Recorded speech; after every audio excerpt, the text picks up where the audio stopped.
എല്ലാവർക്കും നമസ്കാരം. അമേരിക്കയിലെ റോഡിൽ കൂടെ ഓടുന്ന ചില വണ്ടികളെ പരിചയപ്പെടുത്താൻ വേണ്ടിയിട്ടാണ് ഈ വീഡിയോ. ഈ റോഡ് സൈഡിൽ സൈൻ ഉണ്ടല്ലോ, ട്രാഫിക് സൈനുകളുണ്ടല്ലോ. നമ്മുടെ രാജ്യത്തെ അപേക്ഷിച്ച് നോക്കുകയാണെന്നുണ്ടെങ്കിൽ ഇവിടെ ഒരുപാട് റോഡ് സൈനുകൾ കാണാൻ പറ്റും. ഇതിപ്പോൾ ഇതിൽ തന്നെ കാണുന്നില്ലേ, നോർത്ത് 263. ഇത് ഒരു ഹൈവേ നമ്പറിംഗ് ആണ്. 263 എന്ന് വെച്ചാൽ ഒരു ഹൈവേ ആണ്. മനസ്സിലല്ലേ? ഈ 517 സൈക്കിൾ ട്രാക്കിനെ ഉദ്ദേശിക്കുന്നതൊന്നും അതറിയില്ല. പിന്നെ ചെറിയ ചെറിയ കാര്യങ്ങൾക്ക് പോലും ഇവർ വളരെ ഭംഗിയായിട്ട് വളരെ വ്യക്തമായിട്ട് ഡിസ്പ്ലേ ചെയ്യുന്നുണ്ട്. ഫ്ലിൻറ്റ് റോഡ് നെക്സ്റ്റ് സിഗ്നൽ, അടുത്ത സിഗ്നലിൽ ഫ്ലിൻറ്റ് റോഡ് വരുന്നുണ്ടെന്ന് കാണിക്കുന്നുണ്ട്. പിന്നെ പരസ്യങ്ങൾ ഇതേപോലെ റോഡ് സൈഡിൽ ചെറിയ രീതിയിൽ അവർ കാണിക്കാറുണ്ട്. ഇതും അവർ പറഞ്ഞിട്ടുള്ളതാണ് തോന്നുന്നു. 2 bedroom for rent നമുക്ക്. ഇനി അതുപോലെ ചെറിയ റിഫ്ലക്ടർ വെച്ചിട്ടുണ്ട്. ഒരുപാട് ഹൈറ്റിലൊന്നുമല്ല ഇവിടുത്തെ ട്രാഫിക് സൈനുകൾ, അത്യാവശ്യം വേണ്ട ഹൈറ്റ് മാത്രമേ ഉള്ളൂ. University at buffalo stadium parking with flint entrance വളരെ വ്യക്തമായിട്ട് എഴുതിയിട്ടുണ്ട്. ഇനി റോഡിലത്തെ കാഴ്ചകൾ കാണിച്ചു തരാം. അതേപോലെ തന്നെ ഇതിൻ്റെ ചെറിയ ചെറിയ കാര്യങ്ങൾ ഞാൻ നേരത്തെ പറഞ്ഞില്ല. അതേപോലെ ഇവിടെ വളരെ എഴുതി വെച്ചിട്ടുണ്ട്, right lane must turn right. അതായത് വലതുവശത്ത് തിരിയുന്നവർക്ക് എക്സ്ട്രീം റൈറ്റ് തന്നെ വണ്ടി വെക്കണം എന്നുള്ളതാണ്. ഈ പെർട്ടിക്കുലർ ഭാഗത്ത് നോക്കിക്കഴിഞ്ഞാൽ ഇവിടെ വീതി കുറച്ച് കൂടുതലാണ് ഈ വലതുവശം തിരിയാൻ പറ്റുക. അതുപോലെ തന്നെ റോഡിൽ വളരെ വ്യക്തമായിട്ട് മാർക്ക് ചെയ്തിട്ടുണ്ട്. നേരെ പോകാനുള്ളവർക്ക് അങ്ങനെ, വലതുവശം തിരിയാനുള്ളവർക്ക് അങ്ങനെ എന്ന് പറഞ്ഞിട്ട്. Right and must. ഈ അപ്പാർട്ട്മെൻറ്റിലാണ് ഞങ്ങൾ താമസിക്കുന്നത്. 2 story ബിൽഡിംഗ് ആണ്. അതിലത്തെ ഗ്രൗണ്ട് ഫ്ലോറിലെ റൈറ്റ് സൈഡിലാണ് ഞങ്ങൾ താമസിക്കുന്നത്. പിന്നെ റോഡ് സൈഡിൽ വേറൊരു കാഴ്ചയാണ് ഇത് വെള്ളത്തിനുള്ളതാണ്. ഫയർ ഹൈഡ്രൻ്റ് ഇല്ലേ, ഫയർ സർവീസിൽ നിന്ന് പെട്ടെന്ന് വെള്ളം എടുക്കാൻ വേണ്ടിയിട്ടുള്ളത്. ഇതൊരു ഹോസ്പിറ്റലിൽ മുമ്പ് കാണുന്നുണ്ട്. അവിടെ റൈറ്റ് സൈഡിൽ കാണുന്നതാണ്. 115 ഫ്ലിൻറ്റ് റോഡിൻ്റെ കാണിക്കുന്നത് അതൊരു ഹോസ്പിറ്റൽ അല്ലെങ്കിൽ മെഡിക്കൽ സർവീസ് കൊടുക്കുന്നതാണ്. ഇവിടെ വേറൊരു പ്രത്യേകത, ടേൺ റൈറ്റ് ഈൽഡ് എന്ന് വെച്ചാൽ വഴി കൊടുക്കണം എന്നുള്ളതാണ്. ഇവിടെ വേറെ പ്രത്യേകത എന്ന് വെച്ചാൽ ഒരു മുന്നിലോടുന്ന വണ്ടികൾ പുറകിലോടുന്ന വണ്ടികൾ നമ്മളൊരു നിശ്ചിത ഗ്യാപ്പ് അവർ മെയിൻറ്റെയിൻ ചെയ്യണമെന്ന് വളരെ നിർബന്ധമാണ്. എത്ര സ്പീഡിൽ ഓടിച്ചാലും ഫ്രണ്ടിലും പുറകിലും ഓടിക്കുന്ന വണ്ടികൾക്ക് ഒരു ഗ്യാപ്പ് നിർബന്ധമാണ്. അതിൽ ഒന്നും ചെയ്യാൻ പറ്റില്ല. അത് ഡീവിയേറ്റ് ചെയ്താൽ പെനാൾട്ടിയാണ്. അതേപോലെ തന്നെ ലെയിൻ ട്രാഫിക്കും ഓവർടേക്കിങ്ങിനല്ലാതെ ബാക്കിയുള്ള കാര്യങ്ങൾക്കൊന്നും അവർ ലെയിൻ മാറാറില്ല. ഒരേ ലൈനിൽ തന്നെ തുടർച്ചയായിട്ട് വണ്ടി ഓടിച്ചു പോകുന്ന കാര്യങ്ങളാണ് നമ്മൾ കാണുന്നത്. Right lane must turn right വീണ്ടും ഇട്ടിട്ടുണ്ട്. പിന്നെ ഇവിടെ സീബ്ര ക്രോസിംഗ് വളരെ പ്രത്യേകത ഉള്ളതാണ്. ജനങ്ങൾക്ക് ഇതൊരു ഹൈവേ കൂടിയാണ്. മില്ലസ്പോർട്ട് ഹൈവേ എന്ന് പറഞ്ഞാൽ അവിടെ കാണുന്നുണ്ട്. ഇവിടുത്തെ പ്രത്യേകത എന്ന് വെച്ചാൽ ഇത് റോഡ് മുറിച്ച് കൊടുക്കുന്നതിന് മുമ്പ് ഇതുപോലത്തെ ഒരു സാധനമുണ്ട്. ഈ നമുക്ക് പോകണമെന്നുണ്ടെങ്കിൽ ബട്ടൺ പ്രസ് ചെയ്യണം, വെയിറ്റ് ചെയ്യാൻ പറയും. അതേപോലെ തന്നെ അവിടെ സിഗ്നലും കാണാൻ കൈപ്പത്തി ഇപ്പോൾ കാണുന്നുണ്ട്. മീൻസ് കൈപ്പത്തി എന്നുള്ള do not start. Okay, do not start ഉണ്ട്. അപ്പോൾ നമുക്ക് ട്രാവൽ ചെയ്യാൻ പറ്റും. ഇപ്പോൾ വൈറ്റ് ലൈനിലാണ് നമുക്ക് സുഖമായിട്ട് ട്രാവൽ ചെയ്യാൻ പറ്റും. വണ്ടികളൊന്നും കടക്കില്ല. നമ്മൾ അടുത്തെത്തുമ്പോഴേക്ക് വണ്ടി ഓട്ടോമാറ്റിക്കായി നിൽക്കുന്നത് കാണാൻ പറ്റും. ഇത് ഇവിടെ നമ്മളിപ്പോൾ നടക്കുന്നതനുസരിച്ച് അവർ ഓട്ടോമാറ്റിക്കായിട്ട് നിൽക്കാറുണ്ട്. Thank U.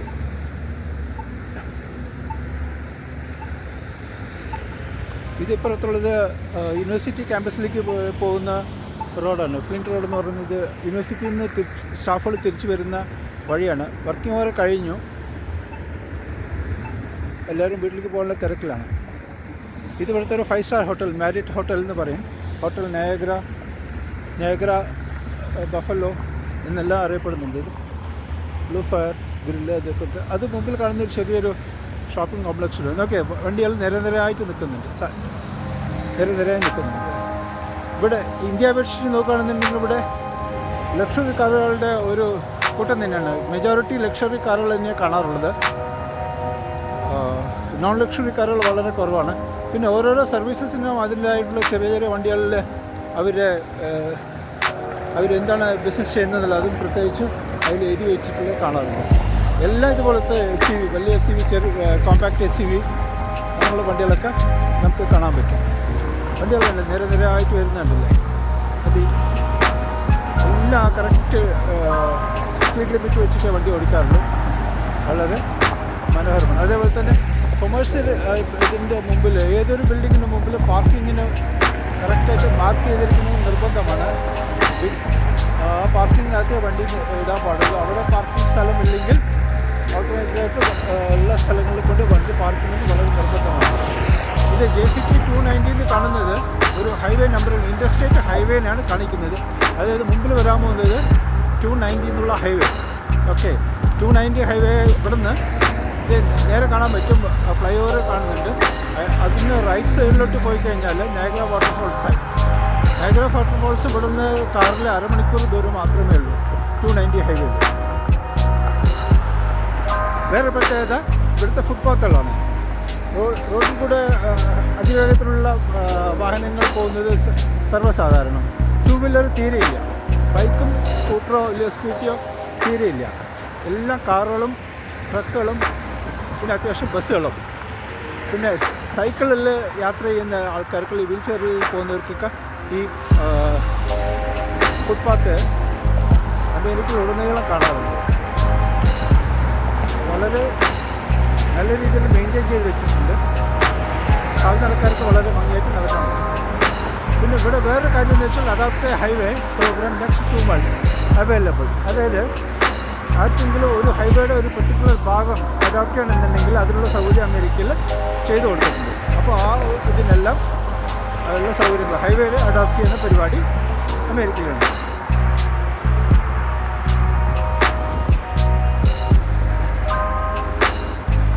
ഫുട്പാത്ത്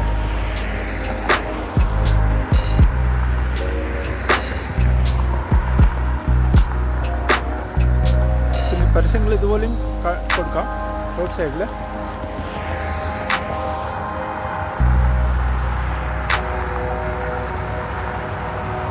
അവിടെ റോഡ് മുറിച്ചെടുക്കാനുള്ള സൗകര്യം സീബ്ര ക്രോസിംഗ് ഉള്ളതിന് വേണ്ടി എത്ര ബോർഡുകൾ വെച്ചിട്ടുണ്ടെന്ന് വളരെ റിഫ്ലക്റ്ററോട് കൂടിയിട്ടുള്ള പെഡസ്ട്രിയൻ ക്രോസിംഗ് ആണ് എഹെഡ് എന്നുള്ളത് കാണിക്കാൻ വേണ്ടിയിട്ട് ഭംഗിയായിട്ട് വെച്ചിട്ടുണ്ട്. ഹൈവേ നമ്പറിങ് 290 റൈറ്റിലും പോകാം, നേരെ പോയി വീണ്ടും റൈറ്റിലും എടുക്കാം, ഈസ്റ്റ് വെസ്റ്റ് അത് കറക്റ്റായിട്ട് കൊടുത്തിട്ടുണ്ട്. അമേരിക്കയിൽ വേറൊരു പ്രത്യേകത എന്ന് വെച്ചാൽ ഹൈവേ നമ്പറിങ്ങിൽ ഓഡ് നമ്പറും ഈവൻ നമ്പറുണ്ട്. ഈ ഈവൻ നമ്പർ ഈസ്റ്റ് വെസ്റ്റ് അത് കിഴക്കിന് പടിഞ്ഞാറ് പോകുന്നതാണെന്ന് തോന്നുന്നു. അതുപോലെ നോർത്ത് സൗത്ത് ആണെന്നുണ്ടെങ്കിൽ ഓഡ് നമ്പറാണെന്ന് അറിയപ്പെടുന്നുണ്ട്. അതൊന്നും എനിക്ക് ക്ലാരിറ്റി കിട്ടില്ല. പക്ഷേ ഓഡ് നമ്പറും ഈവൻ നമ്പറും ഈ ദിശകളെ കൂടി സൂചിപ്പിക്കുന്നതാണെന്ന് പറയുന്നുണ്ട്. വിശ്വസിച്ചാലും ഇല്ലെങ്കിൽ ഈ ഹൈവേ ഒക്കെ ഉണ്ടല്ലോ, ഇത് മില്ലസ്പോർട്ട് ഹൈവേ അല്ലേ, ഇത് ഒരു 60 വർഷം മുമ്പ് പണിക്ക് കഴിഞ്ഞതാണ്. അതിവിശാലമായിട്ടുള്ള, അതായത് ഫ്യൂച്ചറിൽ അമേരിക്കയിലെ ഇൻഫ്രാസ്ട്രക്ചറൊക്കെ ഉണ്ടല്ലോ, ഒരുപാട് വർഷത്തെ മുന്നിൽ കണ്ടതുകൊണ്ട് ഒരുപാട് വർഷങ്ങൾ മുന്നിൽ കണ്ടിട്ടുള്ള വികസനങ്ങളെ ഉൾപ്പെടുത്തിയിട്ടാണ് ഹൈവേകൾക്ക് നടത്തുന്നത്. ഒരു ട്രാഫിക് കൺജഷൻ ഇല്ലാത്ത രീതിയിൽ വളരെ വ്യക്തമായിട്ടുള്ള ലെയിനുകളും അതിന് വേണ്ട സൗകര്യങ്ങളൊക്കെ ചെയ്തു കൊടുത്തിട്ടുണ്ട്. ഇതിപ്പോൾ ഇവിടെ പെഡസ്ട്രിയൻ ക്രോസിംഗ് ആണ്. ഇവിടെ സിഗ്നലില്ല, അതായത് അവിടെ ബട്ടൺ പുഷ് ചെയ്തിട്ടുള്ള സിഗ്നലില്ല. എനിക്ക് വേണമെങ്കിൽ ധൈര്യമായിട്ട് മുറിച്ച് കൊടുക്കും. പക്ഷേ അപകടങ്ങൾ ഒഴിവാക്കാൻ വേണ്ടിയിട്ട് ഞാൻ വണ്ടി വരുന്നുണ്ടോ നോക്കും. വണ്ടി വരുന്നുണ്ടെങ്കിൽ അവർ പെട്ടെന്ന് നിർത്തി പെഡസ്ട്രിയൻ ക്രോസിങ്ങിനും വീൽ ചെയറുള്ള ആൾക്കാർക്കും ഒരുപാട് മുൻഗണനയാണ്. പിന്നെ റോങ് സൈഡിൽ കൂടെ കയറാതിരിക്കാൻ വേണ്ടി വളരെ വ്യക്തമായിട്ട് അവിടെ എഴുതി വെച്ചിട്ടുണ്ട്, ഡു നോട്ട് എൻ്റർ എന്നുണ്ട്.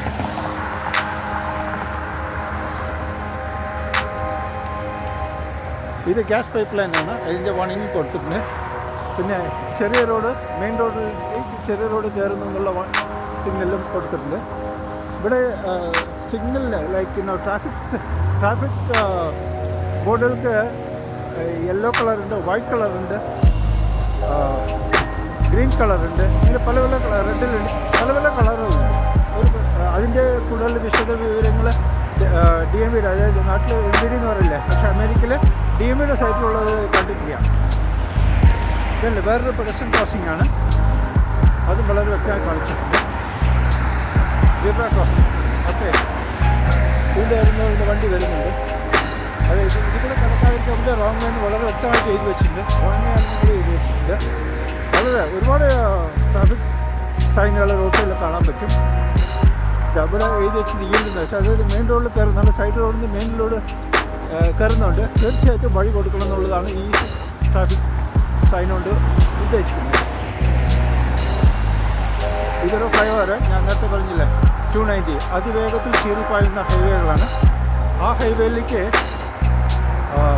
സൈക്കിളുകാർക്ക് പ്രവേശനമില്ല, കാൽനടക്കാർക്കും പ്രവേശനമില്ലെന്ന് എഴുതി വെച്ചിട്ടുണ്ട്. അതിവേഗത്തിൽ ചീറിപ്പായുന്നതാണ്. റൈറ്റ് സൈഡിലോട്ട് പോയി കഴിഞ്ഞാൽ നയഗ്ര അരമണിക്കൂർ കൊണ്ട് കാറിലെത്താൻ പറ്റും. നോൺ സ്റ്റോപ്പ് ഡ്രൈവിംഗ്, ഒരു സിഗ്നലും ഇല്ല.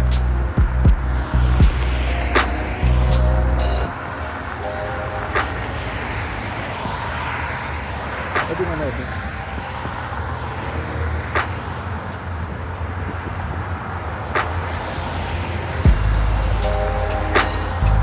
not in the wrong way.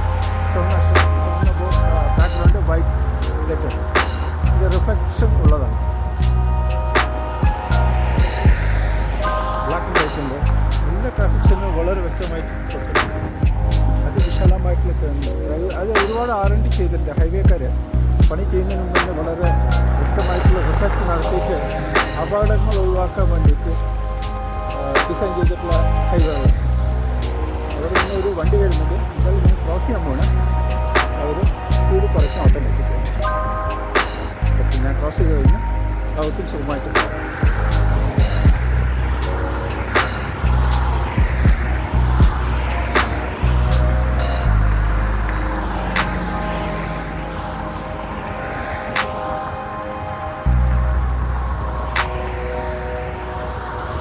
ഇന്ത്യയിലെ അത് അമേരിക്കയിൽ വെക്കുന്ന ഏതൊരു വ്യക്തിക്കും അവരുടെ രാജ്യത്തെ ഡ്രൈവിംഗ് ലൈസൻസിലൂടെ വണ്ടി ഓടിക്കാനാണ് പറയുന്നത്.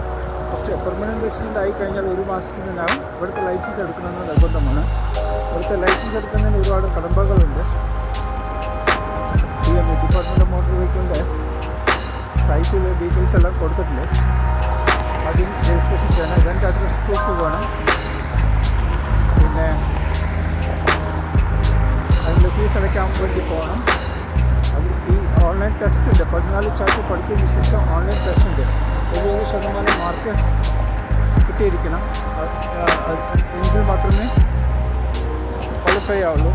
അതിനുശേഷം DMV ഓഫീസിൽ പോയി ഐ ടെസ്റ്റ് ചെയ്യിച്ച് പിന്നെ ഡോക്യുമെൻ്റ് എല്ലാം പരിശോധിച്ചതിന് ശേഷം അവർ ഡ്രൈവിംഗ് പെർമിറ്റ് തരും. ഡ്രൈവിംഗ് പെർമിറ്റ് തന്നാൽ ഇതിലത്തെ ലേണേഴ്സ് ലൈസൻസ് കൊടുക്കണം. അതൊരു കാർഡ് തന്നെയാണ്. അത് ഓൾമോസ്റ്റ് ഡ്രൈവിംഗ് ലൈസൻസ് ഇക്വലൻ്റ് ആണെങ്കിലും ഒരു ഡ്രൈവിംഗ് ലൈസൻസ് ഉള്ള വ്യക്തിയുടെ എപ്പോഴും വണ്ടിയിൽ ഉണ്ടായിരിക്കും നിർബന്ധമാണ്. അവർക്ക് ഇൻഡിപെൻഡൻ്റായിട്ട് വണ്ടി ഓടിക്കാനുള്ള ഫ്രീഡം ഇല്ല, പെർമിഷൻ ഇല്ല. അത് കഴിഞ്ഞ ശേഷം ഒരു ഓൺലൈൻ ക്ലാസ് അറ്റൻഡ് ചെയ്യാനുണ്ട്. ഒരു 5 മണിക്കൂറുള്ള ഒരു ഓൺലൈൻ ക്ലാസ് അറ്റൻഡ് ചെയ്യാനുണ്ട്. അത് അറ്റൻഡ് ചെയ്തതിന് ശേഷം $40 അല്ലെങ്കിൽ $50 പേ ചെയ്തതിന് ശേഷം ഒരു സർട്ടിഫിക്കറ്റ് കിട്ടും. ആ സർട്ടിഫിക്കറ്റ് കിട്ടിയതിന് ശേഷം നമുക്ക് ഓൺലൈനിൽ വീണ്ടും ഡ്രൈവിംഗ് ടെസ്റ്റിന് അപേക്ഷിക്കാം. ചുരുങ്ങിയത് 3 ആഴ്ചത്തോളം വെയിറ്റിംഗ് ഉണ്ട് ഡ്രൈവിംഗ് ടെസ്റ്റിന്. ഈ ഡ്രൈവിംഗ് പെർമിറ്റ്, ഈ ഓൺലൈൻ ക്ലാസ് അറ്റൻഡ് ചെയ്ത പ്രൂഫ്, പ്ലസ് വണ്ടിയുടെ ഫിറ്റ്നസ് സർട്ടിഫിക്കറ്റ്, പ്ലസ് നമ്മളാരെ കൊണ്ടുവന്ന് അവർ വാലിഡായിട്ടുള്ള ഡ്രൈവിംഗ് ലൈസൻസ്, ഈ 4 നിർബന്ധമായിട്ട് അവർ ചെക്ക് ചെയ്തതിന് ശേഷം നമ്മൾ ഡ്രൈവിംഗ് ടെസ്റ്റ് എടുക്കുള്ളൂ. ഡ്രൈവിംഗ് ടെസ്റ്റിൽ പ്രധാനമായിട്ട് 2 കാര്യങ്ങളാണ് നോക്കുന്നത്. ഒന്ന് ഒരു യു ടേൺ ഉണ്ട്, പിന്നെ ഒരു പാരലൽ പാർക്കിംഗ് ഉണ്ട്, പിന്നെ ഇൻ്റർജക്ഷനിലത്തെ 3 പ്രിക്കോഷൻസ് അറിയാം. ഈ മുമ്പിൽ വരുന്ന ബസ് ഉണ്ടല്ലോ, ട്രെയിൻ ട്രാൻസിറ്റ് ഉണ്ട്, ഇത് യൂണിവേഴ്സിറ്റിയുടെ ബസ്സാണ്. കുട്ടികൾക്ക് കോളേജ് ക്യാമ്പസിലുള്ള കുട്ടികൾക്ക് ഫ്രീ ആയിട്ട് യാത്ര ചെയ്യാനുള്ള ബസ്സാണ്. ഈ ക്യാമ്പസിൽ ഒരു ശരാശരി 10,000 കുട്ടികൾ എപ്പോഴും ഉണ്ടാവും.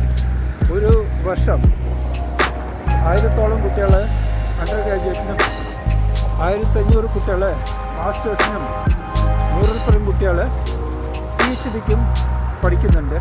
ഒരുപാട് രാജ്യങ്ങളിൽ നിന്നുള്ള കുട്ടികൾ ഇവിടെ പഠിക്കുന്നുണ്ട്. വലിയ ക്യാമ്പസാണ്.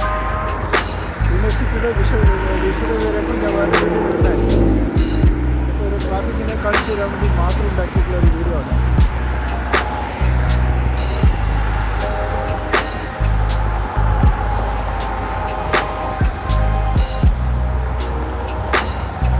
അതുപോലെ തന്നെ വേറെ പ്രത്യേകത വെച്ചാൽ റോഡിൽ വെള്ളം കെട്ടി നിൽക്കാത്ത രീതിയിലുള്ള സൗകര്യങ്ങൾ കൊടുത്തിട്ടുണ്ട്. നേരത്തെയും പറഞ്ഞിട്ട് റോഡിൽ വെള്ളം കെട്ടി നിൽക്കാതിരിക്കാൻ വേണ്ടിയിട്ട് ഇതുപോലുള്ള സംവിധാനങ്ങൾ കൊടുത്തിട്ടുണ്ട്. അത് ഇത് താഴെ ഒരു പൈപ്പിലോട്ട്, അണ്ടർഗ്രൗണ്ട് പൈപ്പിലോട്ട് ഓട്ടോമാറ്റിക്കായിട്ട് വെള്ളം ഡ്രെയിൻ ഔട്ടായി പോകും. പിന്നെ ആ വെള്ളം വാട്ടർ സീവേജ് പ്ലാന്റിൽ പോയി ക്ലീൻ ചെയ്ത് തിരിച്ചും സപ്ലൈ ചെയ്യും. ഇപ്പോൾ യൂണിവേഴ്സിറ്റിയിൽ നിന്ന് വരുന്ന ബസ്സുകൾ കണ്ടിട്ടുണ്ട്. അതേപോലെ തന്നെ ഈ റോഡ് സൈഡ് ഈ ഫുട്പാത്തിൻ്റെ സൈഡിലെല്ലാം പുല്ല് വെച്ച് പിടിച്ചിട്ടുണ്ട്. അത് സമ്മർ ടൈമിൽ നന്നായിട്ട് വളരുകയും അതിന് കറക്റ്റ് സമയത്ത് അവർ വന്ന് കട്ട് ചെയ്ത് വളരെ ഭംഗിയാക്കി വെക്കുകയും ചെയ്തു. ഡസ്റ്റ് തീരെ ഇല്ല. ഇത്രയും വാഹനങ്ങൾ മിക്കതും പെട്രോൾ വാഹനങ്ങളാണ്. ഇത്ര വാഹനങ്ങൾ നമുക്ക് തലങ്ങളിലും ഓടുന്നത് ഉണ്ടായിട്ട് പോലും പൊല്യൂഷൻ തീരെയില്ല. നിങ്ങൾക്ക് സ്കൈ നോക്കി എത്ര ക്ലിയറാണ് നോക്കി, വളരെ ക്ലിയർ ആയിട്ടുള്ള സ്കൈ. അത് നമുക്ക് നേരിട്ട് കാണിച്ചു തരും. Clear sky means like less pollution.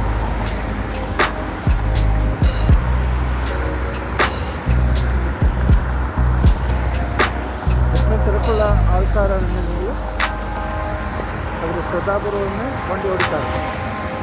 അത്യാവശ്യം നല്ല സ്പീഡ് ലിമിറ്റുണ്ട്. കാറുകൾക്ക് 10% കൂടുതൽ ഓടിക്കാൻ പറ്റും. 50 മൈൽസാണ് സ്പീഡ് വെച്ചാൽ അതിൻ്റെ ഒരു 10%, അതായത് 55 വരെ ഓടിക്കാം. അതിൽ കൂടുതൽ സ്പീഡിൽ കൂടിക്കഴിഞ്ഞാൽ ഒരു ചലാന് ടിക്കറ്റ് എന്നാണ് പറയുക. ടിക്കറ്റ്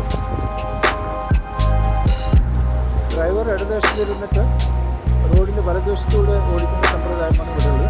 ഞാൻ വീണ്ടും ക്രോസ് ചെയ്യാൻ പോകണം. ഇത് പ്രസ് ചെയ്യണം. പ്രസിങ് വെയിറ്റ് ചെയ്യാൻ പറഞ്ഞു.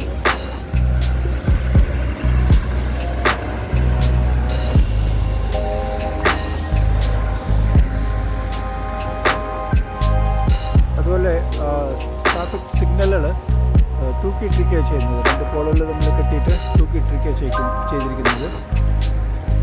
അവിടെയും സൈനേജ് ബോർഡുകളും അവിടെ തൂക്കിയിട്ടുള്ള കാഴ്ചകൾ കാണാം. ഓക്കെ, നിശ്ചിത അകലം പാലിച്ചിട്ടുള്ള ഡിസിപ്ലിൻഡായിട്ടുള്ള സ്റ്റോപ്പേജാണ് എല്ലാവരുടെയും എല്ലാവരും മെയിൻറ്റെയിൻ ചെയ്യുന്നത്.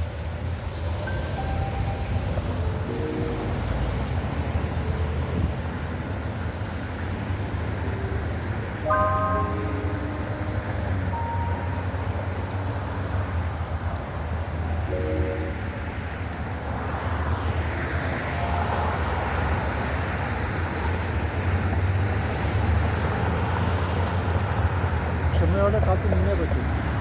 ഇത് ഒരു രക്ഷയില്ല.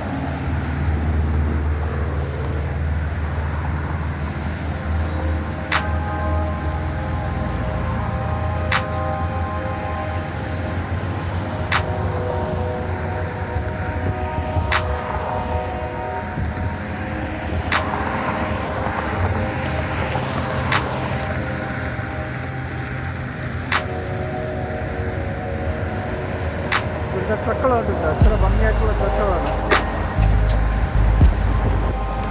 കൊമേഴ്ഷ്യൽ വെഹിക്കിളിന് സെപ്പറേറ്റ് ലൈസൻസ് എടുക്കാൻ പറ്റിയ പ്രൊസീജിയറാണ് CDL എന്ന് പറയും, കൊമേഴ്ഷ്യൽ ഡ്രൈവിംഗ് ലൈസൻസ്.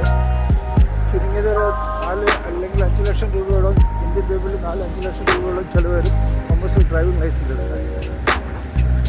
പക്ഷേ അത് കിട്ടിക്കഴിഞ്ഞാൽ ട്രക്ക് ഓടിക്കാൻ ഉള്ള കഴിവുണ്ടെങ്കിൽ ഒരു എഞ്ചിനീയർ അല്ലെങ്കിൽ ഡോക്ടർ സമ്പാദിക്കുന്നതിനേക്കാളും കൂടുതൽ ശമ്പളം ഉണ്ടെന്നാണ് പൊതുവെ അറിയാൻ കഴിഞ്ഞത്. ഒരു വർഷത്തിൽ 1.25 കോടി രൂപ സുഖമായിട്ട് ഉണ്ടാക്കാൻ പറ്റുമെന്ന് പറയുന്നത്. എല്ലാ ജോലിക്കും അതിൻ്റെതായിട്ടുള്ള സ്റ്റാറ്റസ് ഉണ്ട് ഇവിടെ. ജോലിയിൽ വലിപ്പിച്ചെടുക്കുന്നില്ല. ഇതൊരു റെസിഡൻറ്റ് ഞങ്ങളുടെ അപ്പാർട്ട്മെൻറ്റിൻ്റെ മുമ്പിലാണ്. പാർക്കിംഗ് ഒക്കെ വളരെ ക്ലിയറായിട്ട് മാർക്ക് ചെയ്തിട്ടുണ്ട് എല്ലാവരും. അതിനകത്തെ വണ്ടി വരികളായിട്ട് പാർക്ക് ചെയ്തിട്ടുണ്ട്. അത് വിട്ട് പാർക്ക് ചെയ്തിട്ട്. Thank you for watching.